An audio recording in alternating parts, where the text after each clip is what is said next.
अगर आपने फेरेटिन को समझ लिया तो आपको हीमोग्लोबिन समझ में आ जाएगा, आपको आयरन समझ में आ जाएगा, आपको इन्फेक्शन समझ में आ जाएगा, आपको इन्फ्लामेशन समझ में आ जाएगा। फेरेटिन क्या है, इसके लिए मुझे थोड़ा सा सेल के अंदर घुसना पड़ेगा। आ जाओ, विज्ञान बताता हूं मैं आयरन की कमी का। आयरन की कमी सबसे पहले झलकती है फेरेटिन के अंदर।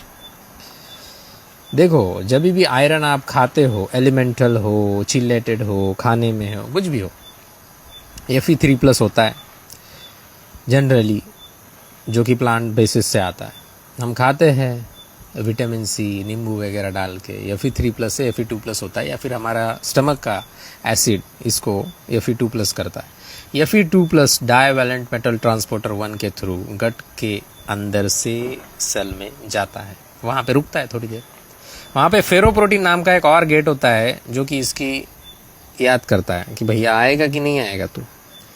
और बीच में फेरेटिन स्टोर्स होते हैं, या फिर सेल में भी फेरेटिन स्टोर्स होते हैं। फेरेटिन इज आयरन का बैंक। लो फेरेटिन है यानी कि आयरन की कमी होने वाली है। हीमोग्लोबिन की कमी होने से पहले ये पता चलने लगता है। हीमोग्लोबिन दोस्तों आयरन से ही बनता है और प्रोटीन से बनता है। रेड ब्लड सेल्स में ढेर सारा हीमोग्लोबिन होता है, चारों तरफ से हीमोग्लोबिन होता है, और ये हीमोग्लोबिन ऑक्सीजन को लेके हमारे शरीर में पहुंचाता है। सांसों को हमारे शरीर के हर एक सेल तक पहुंचाता है हीमोग्लोबिन, बट कहीं ना कहीं इसका काम चालू होता है आयरन से। तो आयरन बहुत इंपॉर्टेंट है ऑक्सीजन पहुंचाने के लिए। अब समझने की कोशिश करो, फेरेटिन स्टोर अगर लॉक हो जाएंगे तो क्या होगा पता है? आयरन मिलेगा नहीं। लिवर इस फेरेटिन स्टोर को लॉक कर सकता है हेप्किडिन से। हेप्किडिन बढ़ता है तब जब इन्फ्लामेशन बढ़ता है, हेप्किडिन बढ़ता है तब जब इन्फेक्शन बढ़ते हैं, क्योंकि हमारी बॉडी ठीक होना चाहती है इन्फ्लामेशन से, इन्फेक्शन से, तो लॉक करके रख रही है सेल के अंदर अपना अपना आयरन। बाहर आयरन मिल नहीं रहा है, ट्रांसफर इन सैचुरेशन कम हो रहा है, 15% से ज़्यादा कम हो रहा है, 50 से ज़्यादा तो ओवरलोड है, उसकी बात तो हम नहीं कर रहे हैं। अभी ये आयरन को अगर आपको एक्टिवेट करना है तो सिर्फ खाने से कुछ नहीं होगा।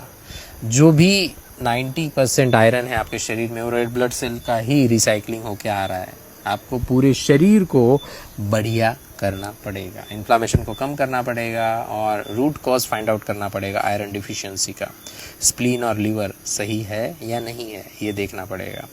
ओके, आयरन और फेरेटिन से ये स्टोरी चालू होती है। तो फेरेटिन को बोलो थैंक यू मुझे ये बताने के लिए। कमेंट करो आयरन, मेरी ई बुक लेके जाओ। You watching Prathamesh Bhosle.